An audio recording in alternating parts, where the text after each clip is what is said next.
Welcome to the Real Facts on Real Estate podcast, presented by Sean Patrick Maloney. In this series, we educate real estate agents on how to find success in the industry and grow their wealth to six-figure commissions and beyond. Now here is your host, Sean Maloney. Welcome to episode 212, Should I Get My Real Estate License? I'm your host, Sean Patrick Maloney. Thanks for joining me this week. This week I want to talk to you about the subject of obtaining your real estate license. We're going to break it down in three different ways. We're going to talk about it as an investor. We're going to talk about it as a home seller or buyer.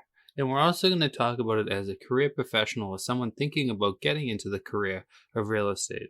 We'll talk about the ins and outs of it and really kind of let you know why and why you should not get your real estate license. Each person's going to have a different outcome to this. Some people are going to want to go get it, and other people are going to say, you know what, you're right, it's not worth it. I'm just going to keep on my path. So first off, before jumping into real estate as a career, you really want to think about it's the right path for you. In real estate, we need to be extremely social and meet with clients when works best for them, which means that we often work on nights and weekends. For some reason, people get into this industry with the idea of limitless earning potential and making their own hours. While the first one is real, limitless earning potential is what commissions allow, right? We can sell multiple homes at the same time, making more than one paycheck, so we do have limitless earning potential. But when it comes to the freedom of time, that's an illusion. Why do I say it's an illusion? Well, unless you want to be a really slow realtor, you're not going to have all your clients say, I can meet when works best for you. We're going to have to do some nights and weekends, and we're going to have to work at some times that may not be the best in the idea of family and culturing family and things like that. If we have kids at home, stuff might be difficult as far as just going every single weekend. Other thing is, real estate's a full-time career. It's a marketing career, really, where we're constantly trying to generate leads and take those leads and nurture those leads to turn them into real estate deals. Without meeting people, being social, being constantly marketing, you're not going to survive in this business. If you think the reason you like it is because you like driving around to pretty homes or you like negotiating, that's a great start, but you have to like the whole entire business, which a large part of it is being social with others and getting involved in the right places, so that way you're there front of mind when people come to think about buying and selling real estate, which is what we become experts at. So think about it this way. If you don't like being in front of people, you don't like working nights and weekends, you don't like marketing, you don't like calling people that don't expect your phone call, then think twice about real estate, because that's what we do every single day. But if you enjoy the thrill of finding homes and helping people find the right home, if you enjoy the thrill of negotiation, high stakes negotiation, this is the business for you. You just got to learn how to generate the business with the lead generation and marketing, so that way you can be working with a lot of clients, negotiating purchase and sales all the time. Now, there's lots of different ways we get involved with real estate, but just remember, it's a career, and it's not just something you get a license and you do onesie, twosie. A lot of times when you meet people doing that, it becomes borderline dangerous for their friends because they don't fully understand the transaction. If they're working under a good broker that's watching over their work, such as a smaller brokerage or boutique brokerage, not too bad, but if they're working for a larger conglomerate and they don't have that oversight, it can be really dangerous for the people getting involved with them because they don't quite fully understand the transactions. Next up, getting your license to buy a home may lead to you saving money when purchasing the home by taking the commissions.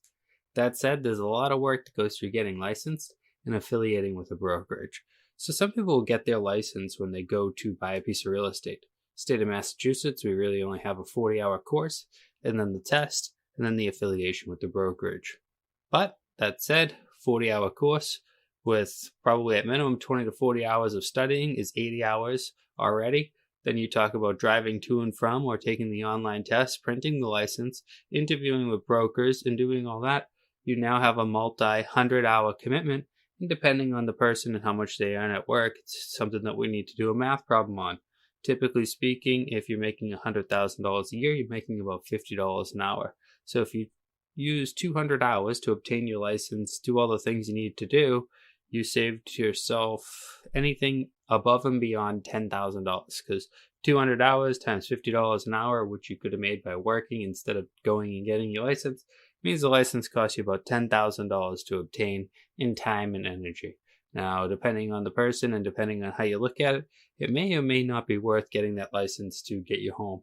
The other thing is it takes away one of your opportunities to generate and create a relationship with a great real estate agent that could actually help you throughout your entire life.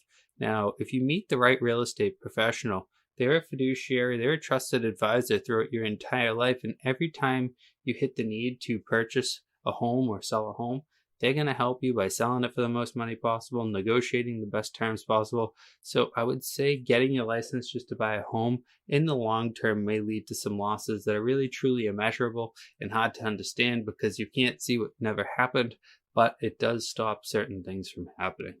Now, lastly, as an investor, it's tempting to get a license to save money on buying and selling process. The problem is this implies that there's no skills or connections needed to buy or sell real estate for maximum profits. Now, you investors out there, you're a funny group. You always want to make the most amount of money off everything possible, which I get. It's the whole purpose of investing. But oftentimes, they get their real estate license and they list their own properties. I see investors that list their own properties with one outside picture. They don't finish putting in the lawn yet. They make it difficult to show. They require accompanied showings and can't always book it because they're busy doing their investment thing. They don't do the full description. They don't take the time to meet with buyers the same way they would because remember, when a buyer meets with the person who owns the house versus a real estate professional, they don't feel like they have representation. They don't feel like they have their own way. So these investors get this license to save money. But again, my job all day long as a real estate broker is to meet people, both in the idea of meeting people to work for my brokerage and in the idea of meeting people to buy what it is we are selling. When things go up for sale, I immediately have a Rolodex full of people who need or want what it is you're selling. As a real estate investor, you're going to say to me, well, people stop by my job sites all the time. Well, yeah, where they see your job sites. But I am doing a full-time marketing campaign about me, my brokerage, and all my people and all my properties for the past 13 plus years. I have accrued a serious number of contacts that I can call directly about your investment property in order to be pitching them. To take yourself away from this is to limit one major factor of the whole entire equation. Now, I understand there's fees, right? There's fees, the real estate fee. A lot of people get worried about it because it's a percentage of the whole entire transaction. I get that. But let's both agree that if I get you 10% more and I charge you a real estate fee, the chances are the fee plus the extra percent more was taken care of by the idea that I sold it for over asking. I always say stay in your lane. I know as an investor, you wouldn't be pouring concrete, you wouldn't be doing electrical, you wouldn't be doing plumbing. Just because the state has made it so easy to obtain the license does not mean that you're doing the job and that you're doing yourself your best interest when it comes to being an investor as a real estate agent.